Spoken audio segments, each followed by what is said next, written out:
Shalom, selamat pagi Bapak Ibu yang dikasihi Tuhan. Puji Tuhan, pada pagi hari ini kita akan beribadah untuk memperingati hari kenaikan Tuhan kita, Tuhan Yesus Kristus ke surga. Mari kita bersama-sama memasuki ibadah kita pada pagi hari ini dengan memuliakan Tuhan. Kita mau menaikkan pujian, mulia sembah Raja mulia.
Puji nama Tuhan. Mari Bapak Ibu yang dikasihi Tuhan, kita mengarahkan hati kita mau menabiskan ibadah kita pada pagi hari ini. Kekasih-kekasih Tuhan, ibadah kita pada pagi hari ini hanya boleh jadi di dalam nama Bapa, Putra, dan Roh Kudus. Kasih karunia dari Tuhan menyertai kita sekalian. Haleluya.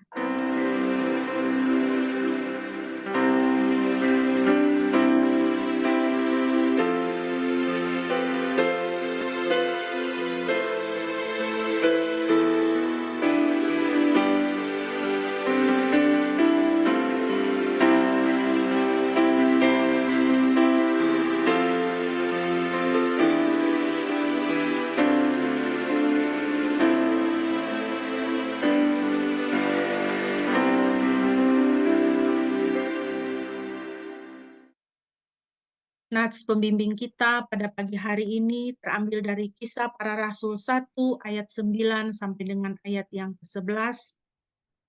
Kisah Para Rasul 1 ayat 9 sampai dengan ayat yang ke-11.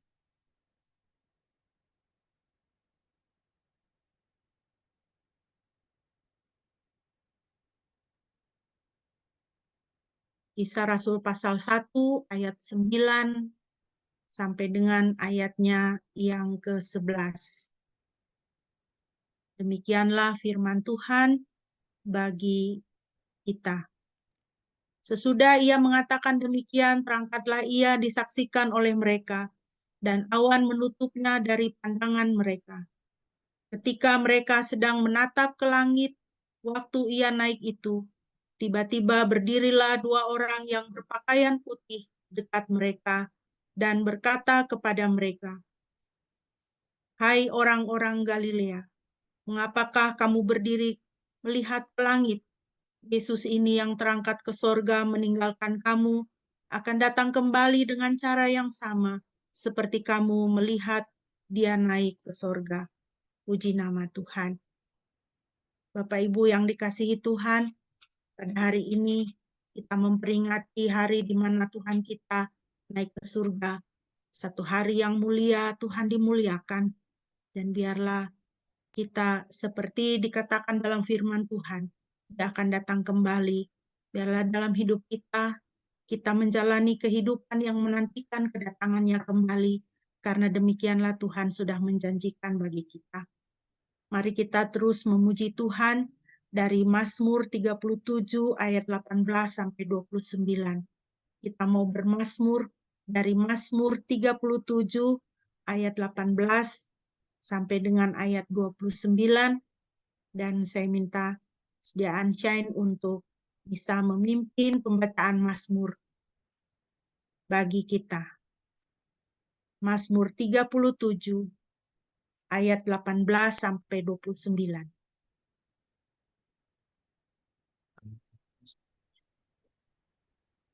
Baik, saya akan membacakan Mazmur 37 ayat 18 sampai 29.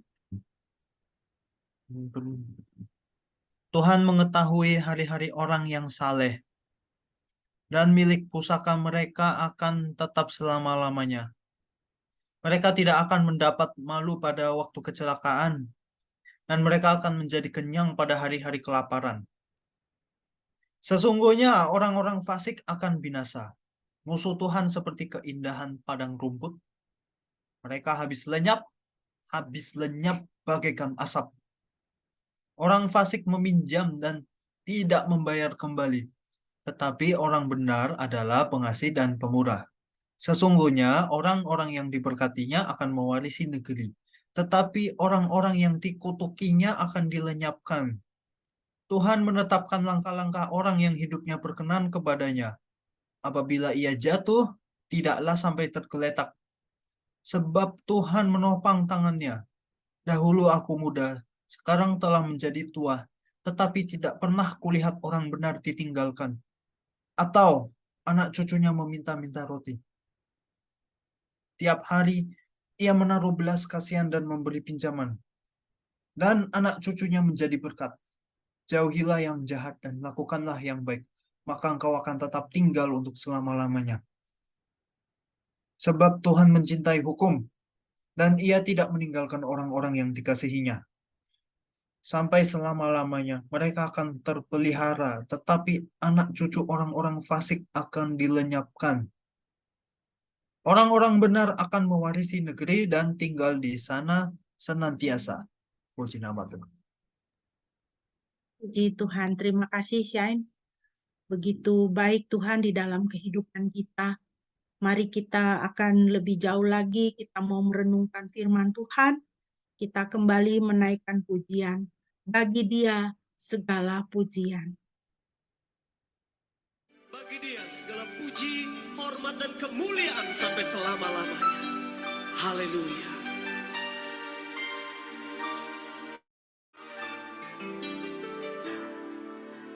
Ya Yesus telah mati bagiku. Dia Tuhan selamatkan jiwaku. Bagi Dia pujianku tak dapat ku balas kasih-Nya. Dia angkatku jadi anak-Nya, beri damai di dalam hidupku. Bagi Dia semuaku, hanya Dia segalanya bagiku.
Haleluya, segala kemuliaan bagi Tuhan.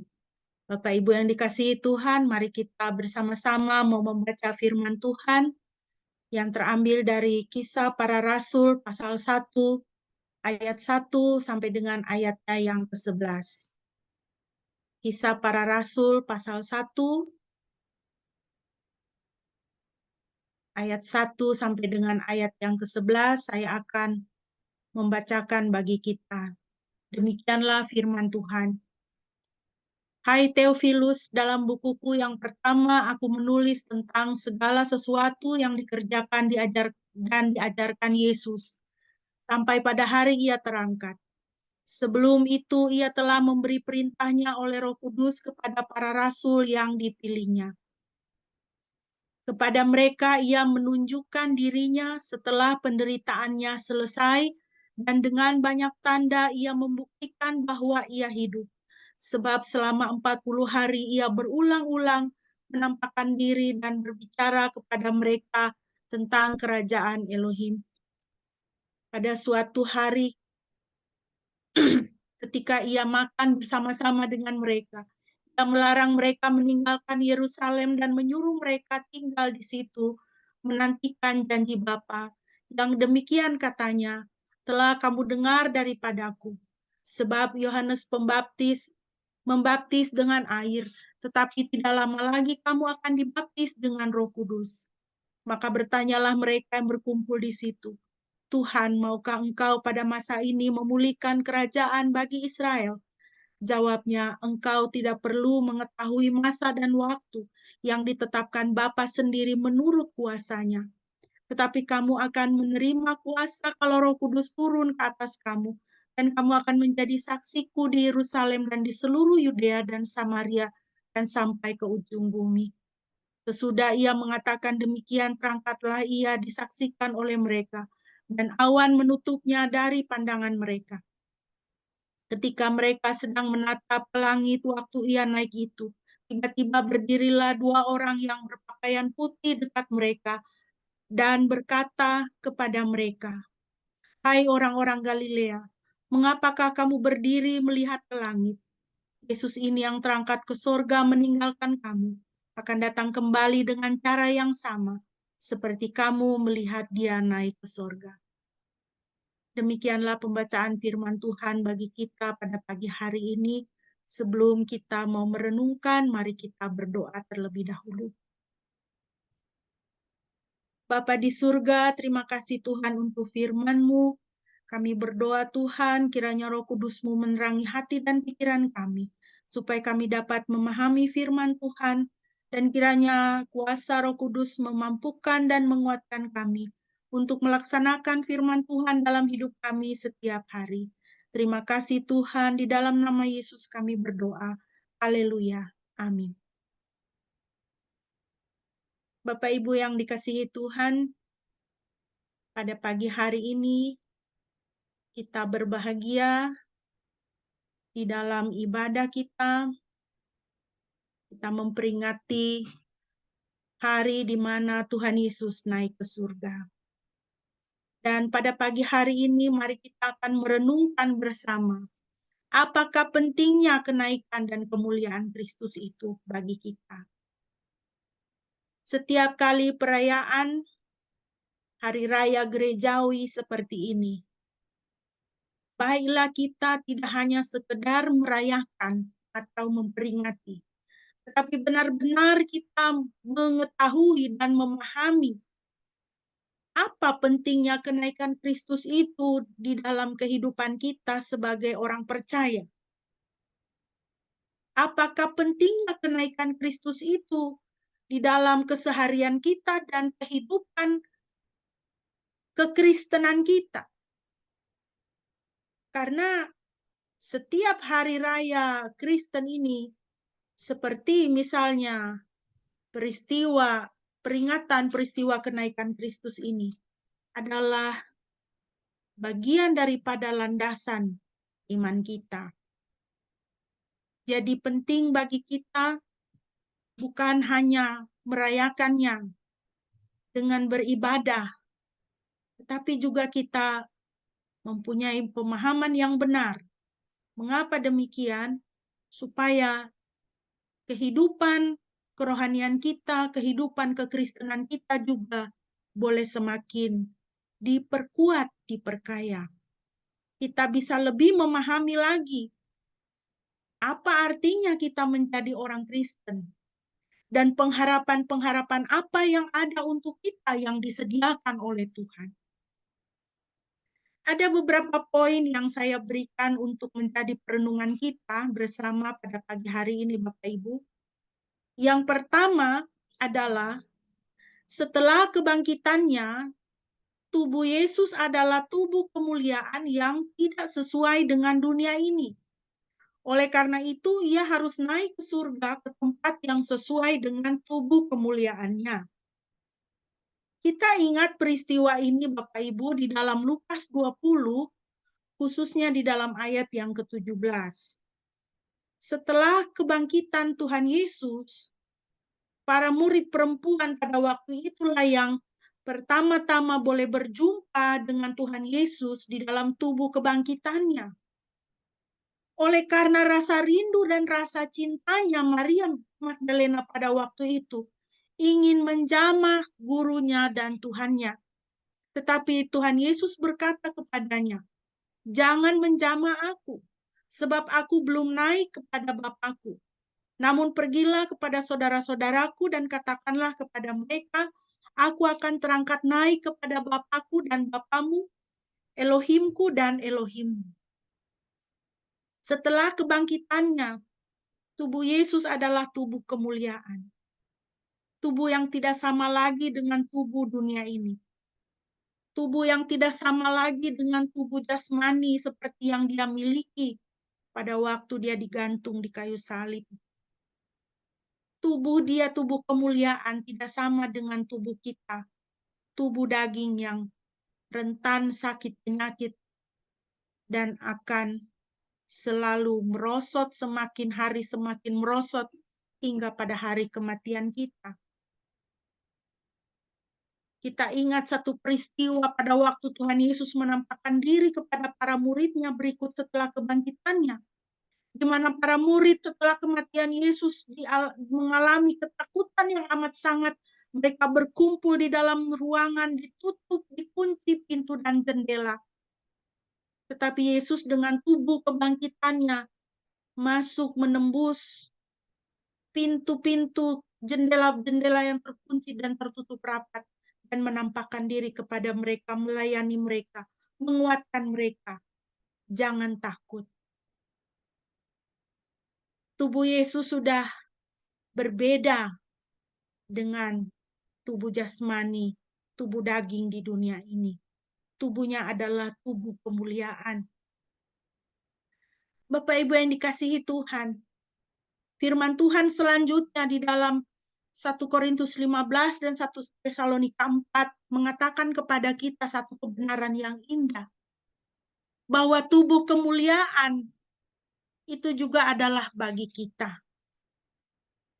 Tuhan Yesus sebagai yang sulung dari kebangkitan, kita juga akan mengikuti dia. Orang-orang yang mati di dalam Kristus akan bangkit terlebih dahulu dan kita akan diberikan tubuh kemuliaan. Tubuh kita akan diubahkan. 1 Korintus 15, 51, 52. Kita akan diubahkan dengan seketika dalam sekejap mata pada sangkakala terakhir, sebab sangkakala akan berbunyi dan orang-orang mati akan dibangkitkan dengan tubuh yang kekal. Dan kita semua akan diubahkan. Kita akan diubahkan, Bapak, Ibu, dan Saudara. Haleluya. Saat penghulu malaikat berseru dan sangkakala ditiup, Tuhan sendiri akan turun dari surga. Kemudian kita akan diangkat bersama-sama dengan mereka di awan-awan untuk berjumpa dengan Tuhan di udara. 1 Tesalonika 4, 16, 17.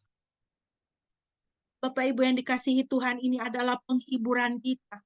Ini adalah janji Tuhan bagi kita. Ketika sangkakala akan berbunyi dan orang-orang mati akan dibangkitkan dengan tubuh yang kekal, kita semua akan diubahkan. Hari berganti hari, bulan berganti bulan, tubuh jasmani kita ini akan semakin merosot. Orang tidak semakin muda, tetapi orang menjadi semakin tua.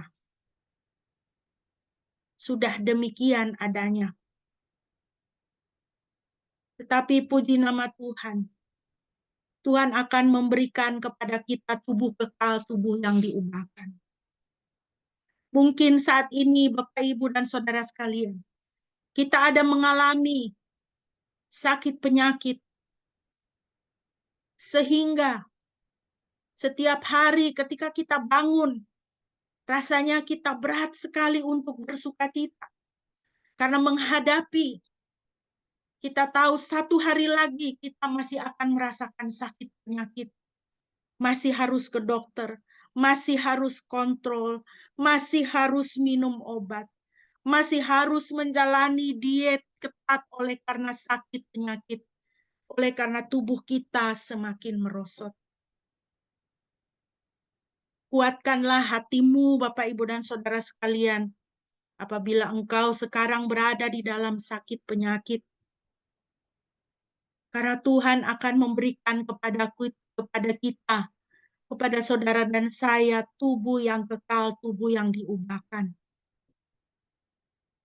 Tubuh yang tidak ada lagi sakit penyakit di situ. Kita akan dibebaskan dari tubuh kita, kemah tempat kediaman kita ini. Kita akan dilepaskan dan kita akan dipulihkan dengan sempurna oleh Tuhan. Dan dengan tubuh kemuliaan ini, dengan tubuh yang Tuhan berikan, tubuh baru yang Tuhan berikan, itulah kita akan menyongsong Tuhan di udara. Dengan tubuh yang diubahkan oleh Tuhan, kita akan berjumpa dengan Tuhan di awan-awan.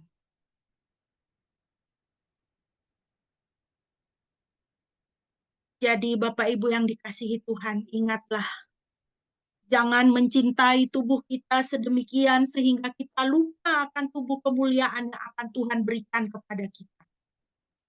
Saat kita masih di dunia ini, masih berdiam di dalam tubuh jasmani kita ini, kita memang harus merawatnya. Kita harus melaksanakan gaya hidup sehat, memanage stres, makan makanan yang bergizi, ya, berolahraga. Tetapi jangan kita merawat tubuh kita, tubuh duniawi ini, tubuh daging ini, sehingga kita lupa akan tubuh kemuliaan yang akan Tuhan berikan kepada kita. Ada orang-orang yang begitu mencintai tubuh dagingnya sehingga menghamburkan begitu banyak uang demi perawatan, atas nama perawatan. Tetapi lupa akan tubuh kemuliaan yang akan Tuhan berikan kepada kita. 2 Korintus 4 ayat 16 firman Tuhan katakan, sebab itu kami tidak tawar hati. Sekalipun manusia lahiriah kami semakin merosot, tetapi manusia batiniah kami dibarui dari hari ke hari.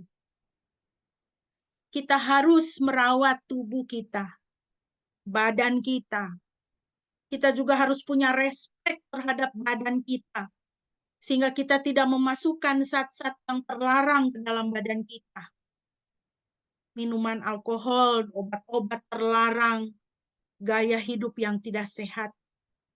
Kita harus respek terhadap badan kita. Karena firman Tuhan juga mengatakan bahwa Roh Kudus tinggal di dalam kita. Kita adalah kemah daripada Roh Kudus. Kita adalah bait daripada Roh Kudus. Tetapi firman Tuhan mengingatkan, kita harus dibaharui hari ke hari, setiap hari. Manusia rohani kita itu harus diperbaharui setiap hari. Karena sekalipun kita merawat tubuh kita sedemikian, manusia lahiriah kita ini, badan daging kita ini semakin merosot. Kita harus memastikan bahwa manusia rohania kita itu hari demi hari dibaharui. Hari demi hari harus semakin menjadi seperti Yesus. Hari demi hari harus semakin menjadi lebih kudus. Kalau kita diberikan hari yang baru setiap hari, hari ini adalah hari yang baru, maka hari ini ada anugerah baru untuk kita menjalani kekudusan yang baru, lebih kudus daripada hari kemarin, lebih baik daripada hari yang kemarin, manusia rohani yang lebih bermutu daripada hari yang kemarin. 2 Korintus 5 ayat 1. Sebab jika kemah tabernakel atau versi terjemahan baru mengatakan kemah tempat kediaman kita. Jika kemah tempat kediaman kita di bumi ini dibongkar, Elohim telah menyediakan sebuah rumah yang kekal di surga yang tidak dibangun oleh tangan manusia. Saya berdoa Bapak Ibu supaya kita selalu mengingat kebenaran firman Tuhan ini. Bahwa Tuhan sudah menyediakan sebuah rumah kekal di surga yang tidak dibangun oleh tangan manusia. Sebuah kemah tempat kediaman kita yang kekal. Itu sudah menjadi bagian kita, orang-orang yang percaya kepada Kristus. Itu bagian kita dari Tuhan. Bapak Ibu, saya tidak akan pernah melupakan tahun 2019. Ketika saya mendapat tugas dari Bapak Ketua Sinode untuk bersama-sama dengan tim dari Sinode Gekindo kita menghadiri sidang raya PGI di Waingapu, Sumba Timur. Kami di sana, pendeta-pendeta hamba-hamba Tuhan, tidak disediakan hotel yang bagus, tapi kami diinapkan di rumah-rumah warga, rumah-rumah penduduk. 2.000 lebih pendeta-pendeta dari seluruh Indonesia, bahkan dari luar negeri datang, diinapkan di rumah-rumah penduduk.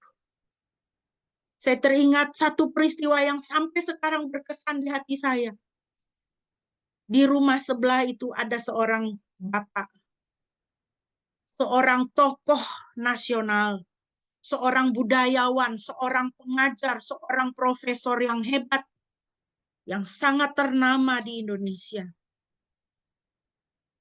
Beliau sakit stroke sudah sedemikian lama dan hanya terbaring di tempat tidur. Pada suatu malam, Bapak kos saya mengajak Ibu Pendeta, mari kita berdoa untuk Bapak di sebelah. Kemarin dia baru dibaptis. Dia baru terima Yesus, dia baru dibaptis. Mari kita datang untuk kunjungi dia. Mari Ibu Pendeta kita berdoa untuk dia. Oh ya, saya mau, saya bilang. Jadi saya pergi menemui Bapak itu. Sudah tinggal tulang. Ya, sudah tinggal tulang dibungkus kulit. Sudah terbaring.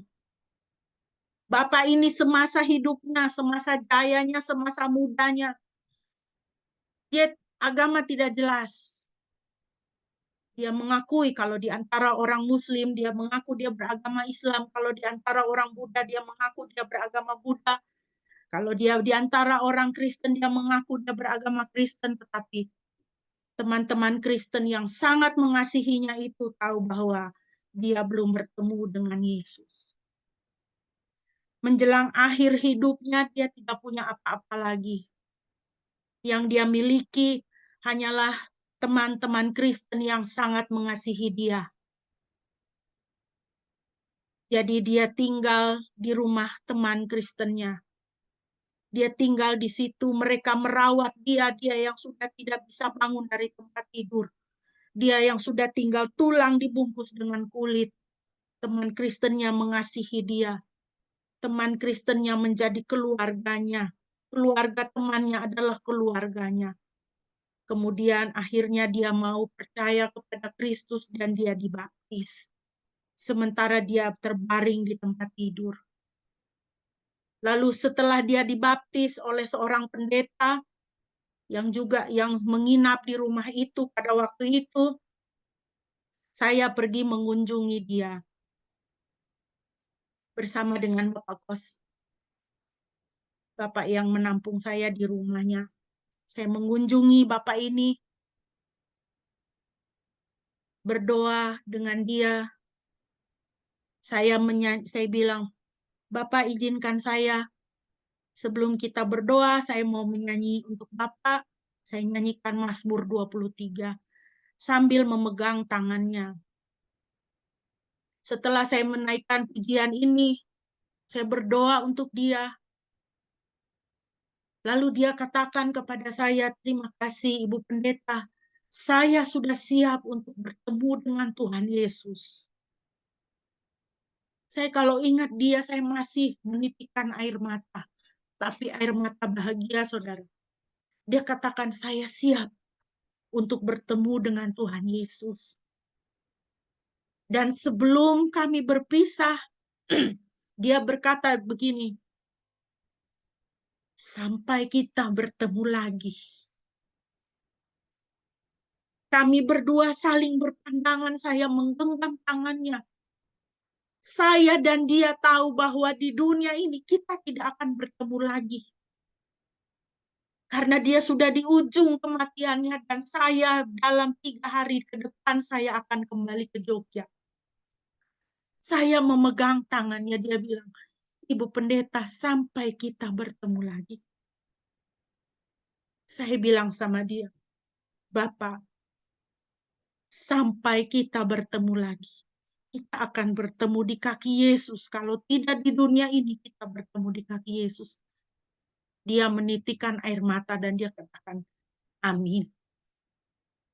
Beberapa bulan kemudian saya mendengar kabar dari teman saya. Dia sudah kembali kepada Tuhan Yesus.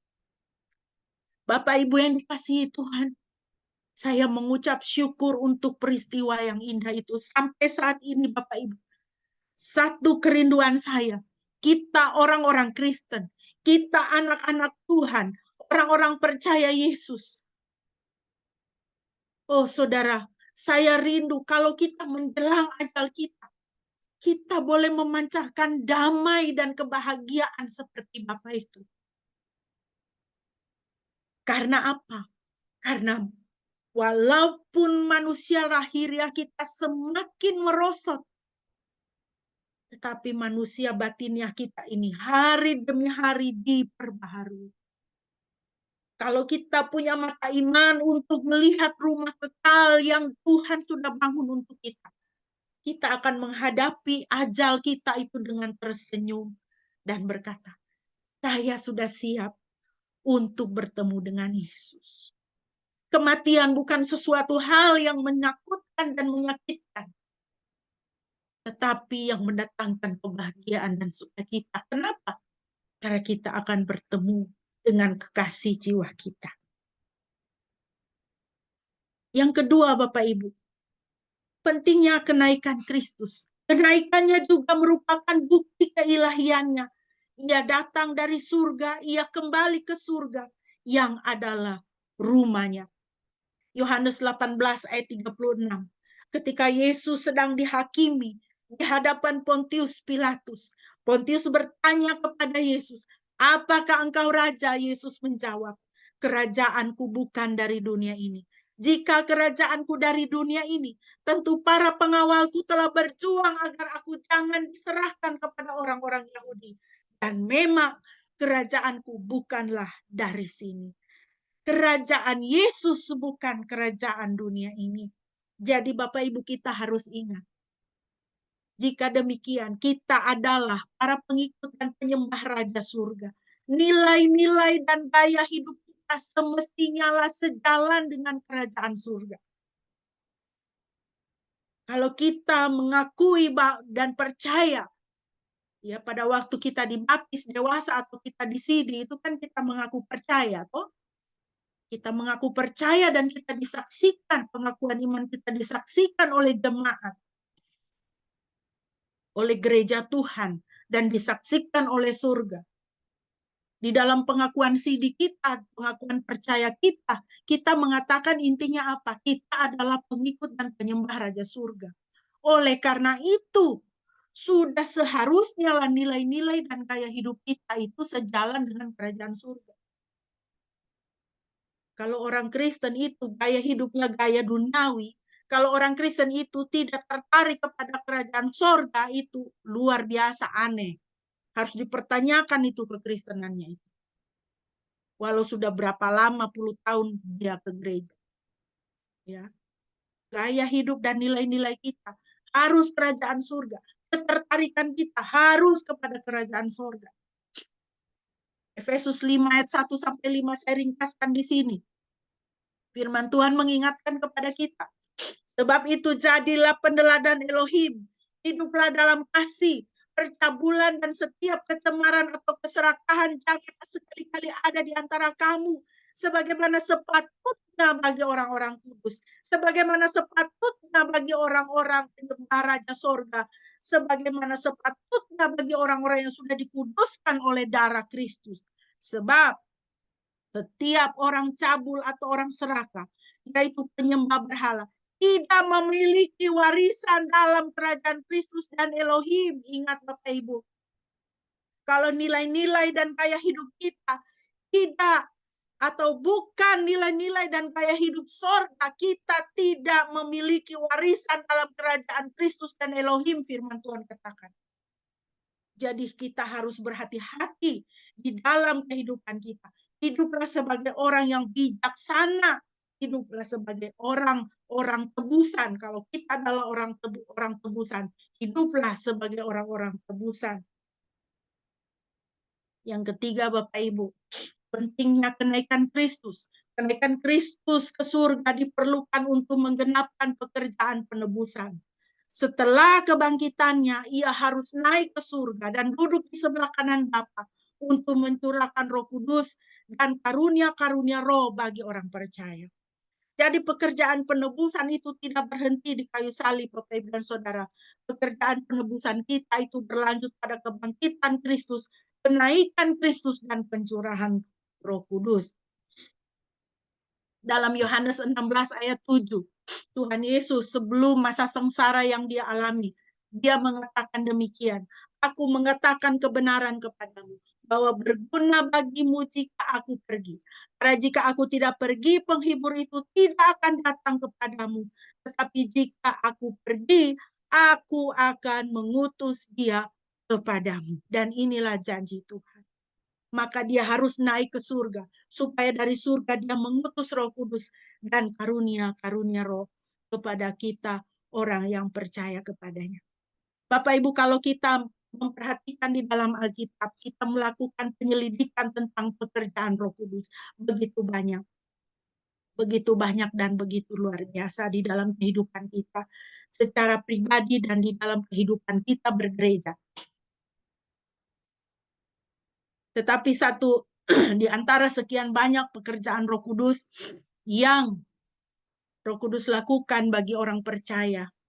Dua ayat ini adalah yang sangat saya pegang di dalam kehidupan saya. Bagaimana Roh Kudus itu begitu penting di dalam kehidupan kita. Roma 8, 26, 27. Demikian juga Roh membantu dalam kelemahan kita. Karena kita tidak tahu apa yang seharusnya kita doakan. Tetapi Roh itu sendiri bersafaat demi kita dengan erangan-erangan yang tak terungkapkan. 27. Dan dia yang menyelidiki hati telah mengetahui keinginan Roh itu. Karena dia bersafaat menurut kehendak Elohim demi orang-orang kudus.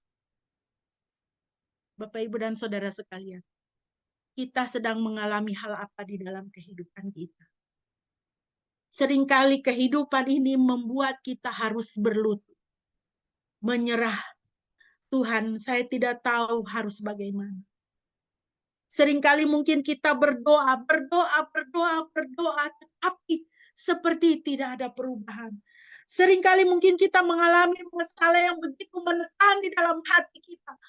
Rasa duka, kepedihan yang begitu menguasai di dalam kehidupan kita, di dalam hati dan pikiran kita. Sampai kita sudah tidak tahu lagi bagaimana berdoa.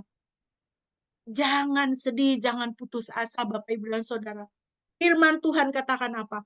Roh membantu dalam kelemahan kita. Karena kita tidak tahu apa yang seharusnya kita doakan, tetapi Roh itu sendiri bersafaat demi kita, Saudara. Bahkan ketika kita sudah tidak bisa lagi berdoa, kata-kata sudah tidak bisa keluar lagi dari mulut kita, karena hati kita terhimpit dengan kesedihan, Roh Kudus di dalam diri kita itu, firman Tuhan katakan, dia bersafaat bagi kita. Dia mendoakan kita di hadapan Bapa. Ayat 27, dia bersafaat menurut kehendak Elohim demi orang-orang kudus. Itulah keindahan kita anak-anak Tuhan, ya, yang Tuhan berikan. Kita ini ada yang mendoakan loh. Kita ini ada yang mensafaatkan kita di hadapan Bapa. Siapa? Roh Kudus bersafaat bagi kita di hadapan Bapa. Luar biasa. Kalau agama-agama dunia mengajarkan supaya manusia kita bersafaat, mendoakan orang-orang yang sudah mati supaya masuk surga, mendoakan para nabi, nabi-nabinya didoakan. Nah, tapi siapa yang mendoakan kita?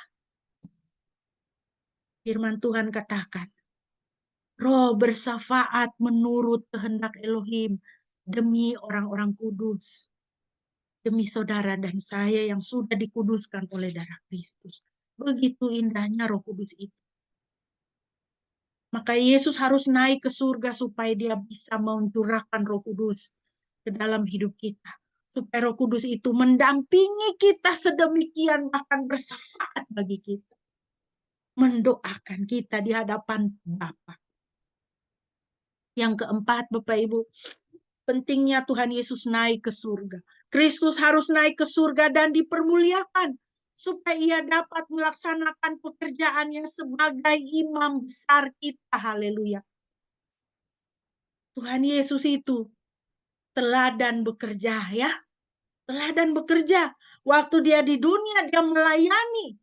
Dia bekerja. Sampai dia katakan serigala ada lubangnya. Burung di udara ada sarangnya. Tetapi anak manusia tidak mempunyai tempat untuk meletakkan kepalanya. Kenapa? Karena dia sibuk bekerja untuk melayani kita. Melayani manusia. Menyembuhkan, mengajarkan, membawa orang kepada pertobatan. Membawa orang untuk melihat kepada Bapa. Jadi jangan ada orang Kristen yang tidak bekerja, ya. Tuhan Yesus itu teladan bekerja. Orang Kristen itu harus rajin bekerja. Dia naik ke surga supaya apa? Supaya ia tetap bekerja. Bekerja apa? Melaksanakan pekerjaannya sebagai imam besar kita. Haleluya.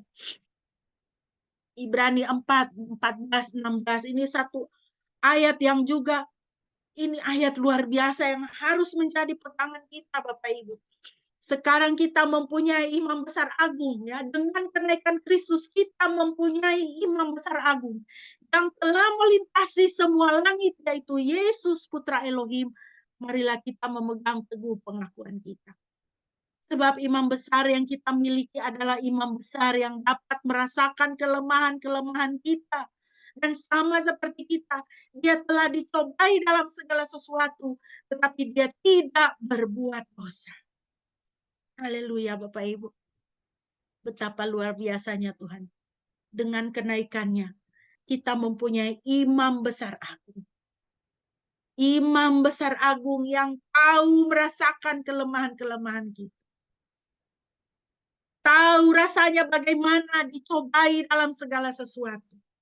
Tetapi imam besar agung kita itu, kenapa dia bisa menjadi imam besar agung kita, Yesus Kristus itu? Karena dia tidak berbuat dosa. Jadi saudara, ketika kita merasa kelemahan, ketika pencobaan berat mendatangi kita, sehingga kita tuh seperti overwhelmed gitu ya, kita dilingkupi sedemikian, aduh Tuhan, berat sekali. Percayalah, Tuhan tahu dan Tuhan juga rasa. Dan dia telah menanggungnya pada dirinya ketika dia tergantung di kayu salib. Jadi ketika kita mengalami kelemahan, kita bisa datang kepada dia, imam besar kita, yang mengantarai kita kepada Bapa, supaya kita mendapatkan pertolongan kita tepat pada waktunya. Jadi di dalam Yesus selalu ada harapan. Di dalam Yesus selalu ada jalan keluar. Jangan pernah merasa terpuruk, jangan pernah merasa terpojok. Jangan. Ketika engkau lemah, ketika pencobaan berat mendatangimu, ketika kesakitan mendera tubuhmu, engkau rasa begitu lemah tidak berdaya, katakan, Yesus Imam Besar Agung saya, berikanlah saya kekuatan. Dan di hadapan Bapa dia memohonkan kekuatan bagi kita. Di hadapan Bapa dia mendoakan kita. Yang kelima, Bapak Ibu, pentingnya kenaikan Kristus ke surga. Kenaikan dan kemuliaan Kristus diperlukan supaya menjadi pribadi yang dapat disembah oleh semua manusia. Penyembahan yang berdasarkan iman, bukan berdasarkan satu pribadi yang kelihatan seperti pada waktu ia berada di atas bumi ini. Dengan kenaikan Kristus, Bapak Ibu, ada satu level lebih tinggi yang dia mau angkat kita. Dia mau angkat manusia. Bahwa penyembahan kepada Tuhan itu harus berdasarkan kepada iman. Tidak berdasarkan pada satu pribadi yang kelihatan. Bukan berdasarkan materi. Kita tidak perlu benda untuk mencapai Tuhan. Kita tidak perlu materi, benda-benda untuk kita bisa beribadah kepada Tuhan. Tapi kita perlu iman. Yohanes 4 ayat 21, 22, 23. Tuhan Yesus dalam percakapan dengan perempuan di sumur, perempuan Samaria di sumur. Tuhan Yesus berkata, "Hai wanita, percayalah kepadaku, akan segera tiba waktunya kamu menyembah Bapa, tidak di gunung ini, tidak pula di Yerusalem. Namun akan segera tiba waktunya. Dan itu adalah sekarang. Penyembah-penyembah yang benar akan menyembah Bapa dalam roh dan kebenaran. Para Bapa mencari penyembah-penyembah yang demikian. Elohim itu roh, dan mereka yang menyembah dia harus menyembah dalam roh dan kebenaran." Puji Tuhan, Bapak Ibu. Dengan ini Tuhan Yesus mau mengatakan, datang kepada Bapa. Bapa itu adalah mencari penyembah-penyembah. Apakah saudara dan saya adalah penyembah?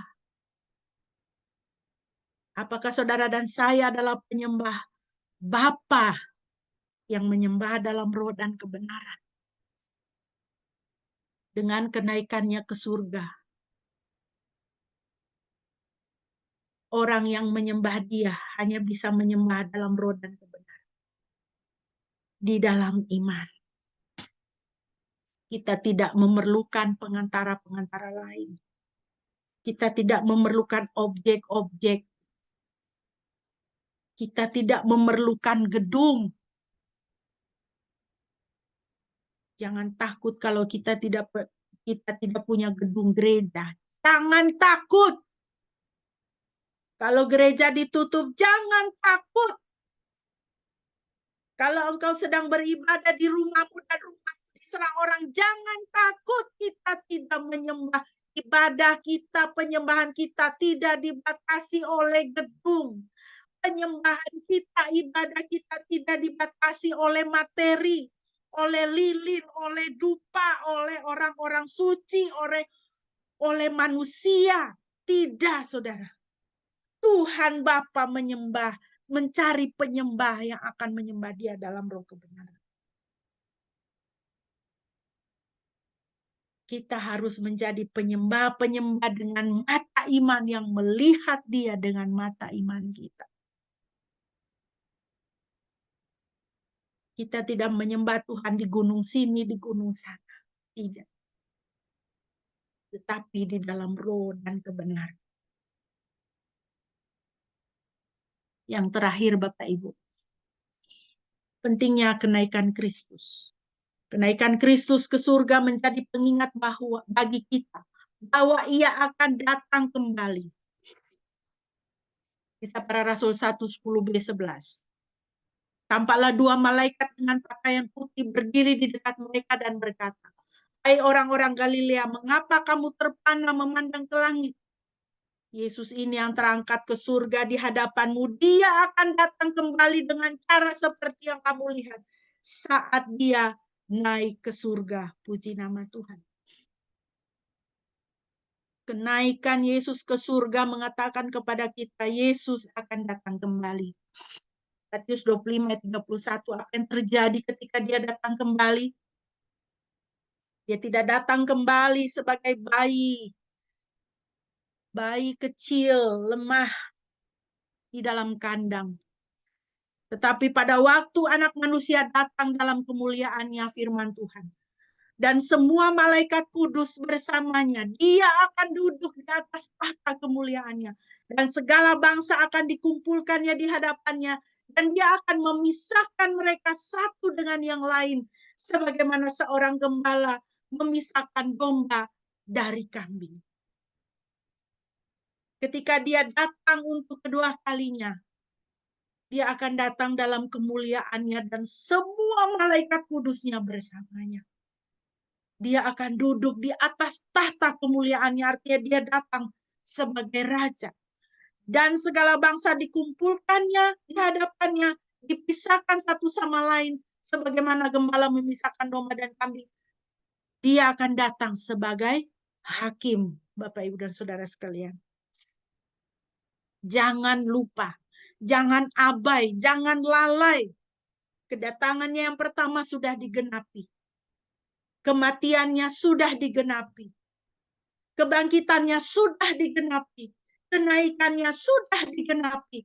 Kedatangannya akan segera digenapi. Dia akan datang kembali sebagai raja dan sebagai hakim yang akan menghakimi seluruh dunia. Pada hari penghakiman itu, sudah tidak penting lagi saudara dan saya kita kaya seperti apa.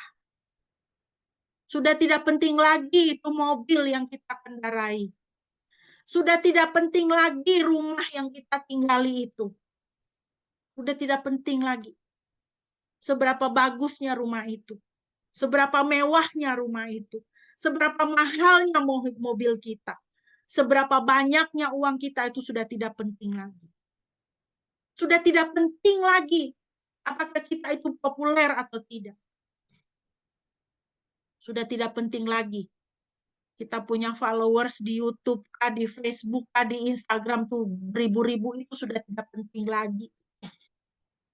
Yang penting pada hari itu hanyalah apakah kita punya hubungan dengan Yesus Kristus.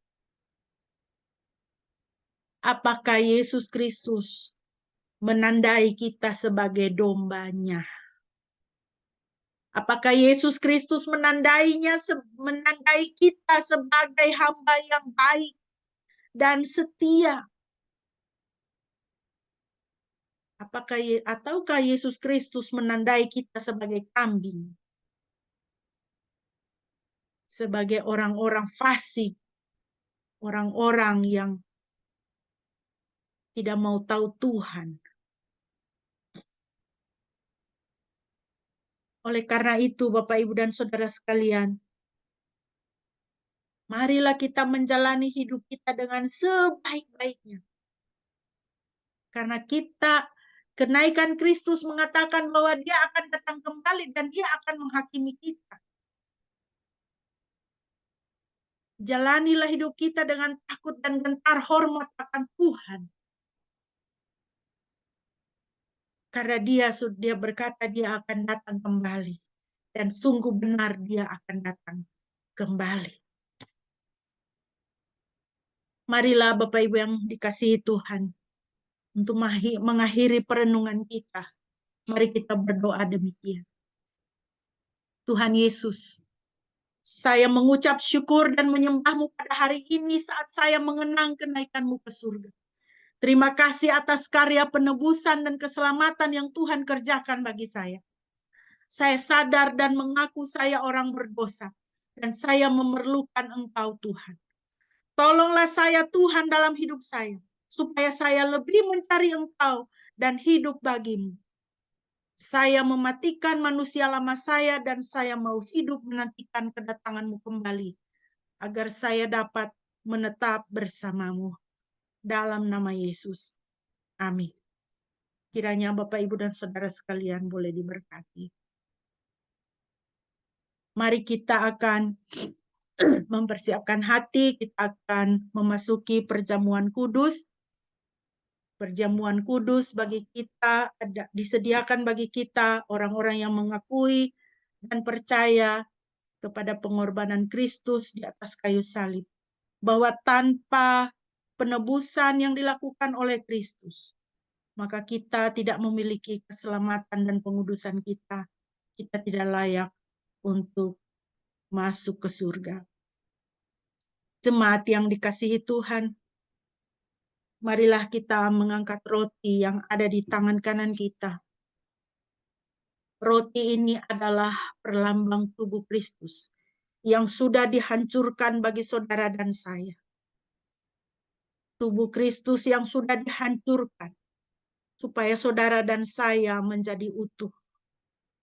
Dosa, kuasa kutuk dosa dan maut menghancurkan kita, saudara. Firman Tuhan katakan, upah dosa adalah maut. Tetapi di atas kayu salib, Tuhan menanggungkan atas dirinya. Jadi ketika engkau merasa hancur di dalam kehidupanmu, selalu ingat salib Yesus. Selalu ingat tubuh Yesus yang sudah dihancurkan. Sehancur-hancurnya hatimu, saudaraku, tubuh Yesus sudah lebih banyak hancur bagi kita. Oleh karena itu, mengucap syukurlah. Makanlah dengan pengucapan syukur.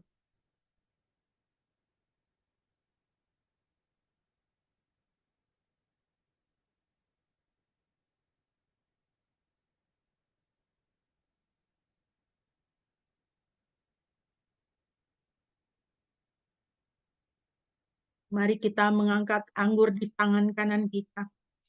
Anggur ini adalah perlambang daripada darah Kristus yang dicurahkan bagi saudara dan saya. Demi pengudusan kita. Demi pengampunan dosa dan pengudusan kita.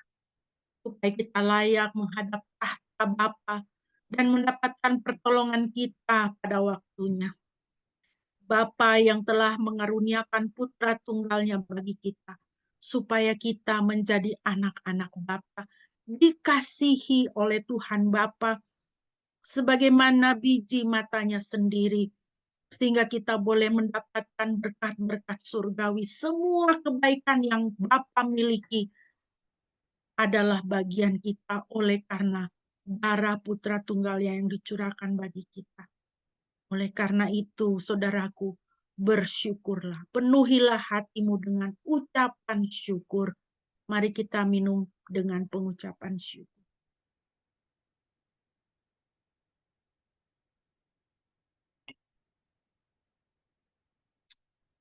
Haleluya.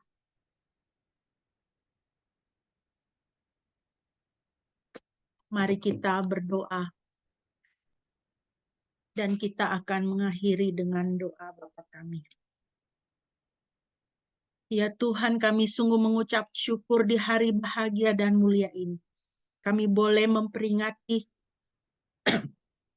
hari kenaikan-Mu Tuhan.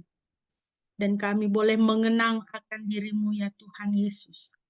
Mengenangkan karya penebusan yang sudah Engkau kerjakan di atas kayu salib bagi kami. Terima kasih Tuhan. Terpujilah Engkau. Biarlah kami senantiasa dan semakin hari hidup bagi Tuhan. Engkau sudah mati dan dibangkitkan. Naik ke surga, duduk di sebelah kanan Bapa. Biarlah kami semakin hidup bagi Tuhan dan bukan untuk diri kami sendiri. Terima kasih Bapa. Bersatu hati Tuhan pada pagi hari ini. Kami mau berdoa untuk bangsa dan negara kami. Kiranya Tuhan mengampuni dosa-dosa bangsa kami di hadapan-Mu Tuhan. Yang menyakiti hati Tuhan dengan begitu banyak kejahatan yang terjadi. Pelanggaran-pelanggaran hukum yang terjadi. Ampunilah kami Tuhan, berbelas kasihanlah atas bangsa kami. Biarlah tangan belas kasihan-Mu ada atas bangsa kami, atas pemimpin-pemimpin kami. Berkatilah pemimpin kami, Bapak Presiden, sampai dengan pemimpin-pemimpin di daerah-daerah. supaya sungguh-sungguh menjalankan tugas dan tanggung jawab yang Tuhan berikan untuk memimpin bangsa ini dengan sebaik-baiknya di hadapan Tuhan. Berkatilah ya Tuhan. Dalam suasana menjelang pemilihan presiden tahun depan, kiranya Tuhan pimpin, Tuhan tolong. Kami mohon dengan anugerah dan kemurahan Tuhan. Biarlah kedamaian, keadilan, kesejahteraan senantiasa ada di tengah-tengah bangsa kami. Penegakan hukum senantiasa boleh ada di tengah-tengah bangsa kami. Ampunilah gerejamu yang kurang bersaksi dan lalai di dalam bersaksi, menjadi garam dan terang bagi bangsa ini. Berkatilah ya Tuhan, supaya anak-anak-Mu semakin setia mendoakan bangsa ini di hadapan-Mu Tuhan. Terima kasih Bapak, kami berdoa untuk setiap kami yang hadir pada pagi hari ini, di dalam ibadah ini, setiap jemaat-Mu Tuhan. Engkau berkati dalam situasi kehidupan kami masing-masing, sebagai ibu rumah tangga, sebagai pekerja, sebagai karyawan, sebagai dosen, sebagai dokter, sebagai pelajar dan mahasiswa yang mengurus orang tua, yang mencari pekerjaan. Tuhan memberkati. Terima kasih Bapak, kami sungguh mengucap syukur. Biarlah Engkau boleh melawat anak-anak-Mu di rumah masing-masing. Berkat-Mu atas rumah anak-anak Tuhan. Terima kasih Bapak. Kami sungguh mengucap syukur. Kami berdoa untuk Bapak Pendeta yang sedang dalam perjalanan menuju ke Chiang Mai untuk mengikuti konferensi dan training misi. Tuhan kiranya memberkati, tibakan dengan selamat, berkati sehingga konferensi dan training ini boleh berjalan dengan lancar dan boleh menjadi perpanjangan tangan Tuhan untuk pekerjaan misi di Indonesia maupun di seluruh dunia. Terima kasih Bapak, kami sungguh mengucap syukur. Yang sakit Tuhan sembuhkan, yang sedang bergumul Tuhan berikan jawaban doa, Tuhan berikan solusi. Terima kasih Bapak, di dalam nama Yesus yang sudah mengajarkan kami berdoa demikian. Bapa kami yang di surga, dikuduskanlah namamu, datanglah kerajaan-Mu. Jadilah kehendak-Mu di bumi seperti di surga. Berikanlah kami pada hari ini makanan kami yang secukupnya. Dan ampunilah kami akan kesalahan kami seperti kami juga mengampuni orang yang bersalah kepada kami.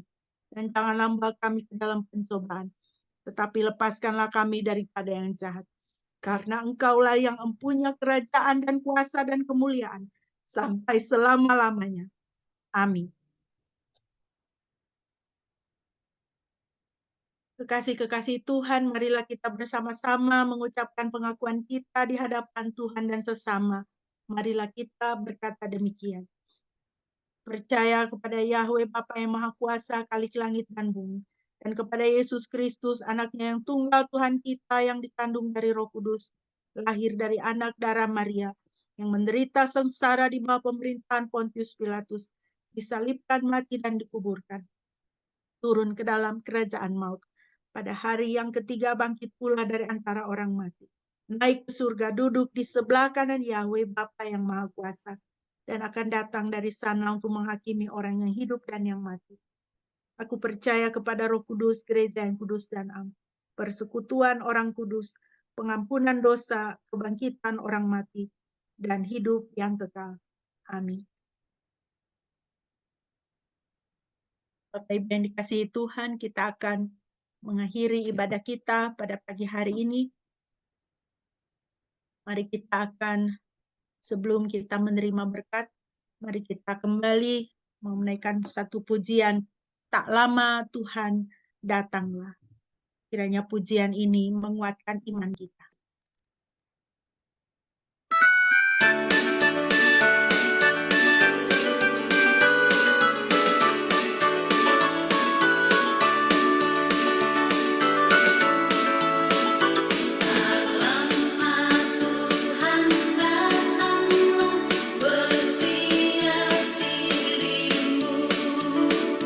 Sedia nanti datangnya dan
Haleluya, puji nama Tuhan.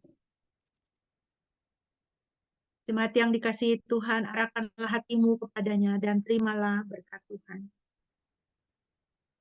Tuhan memberkati engkau dan melindungi engkau. Tuhan menyinari engkau dengan wajah-Nya dan memberi engkau kasih karunia. Tuhan menghadapkan wajah-Nya kepadamu dan memberi engkau damai sejahtera. Pujilah Khalik semesta.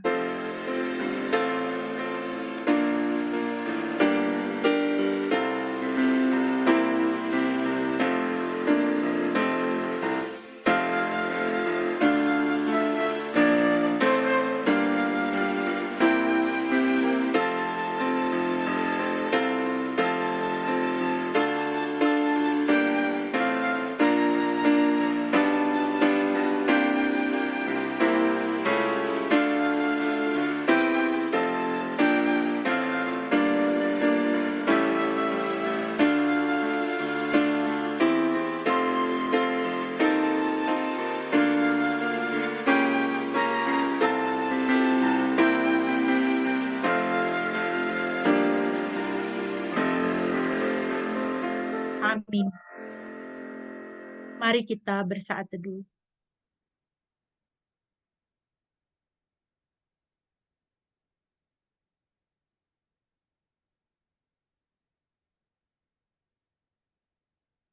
Amin.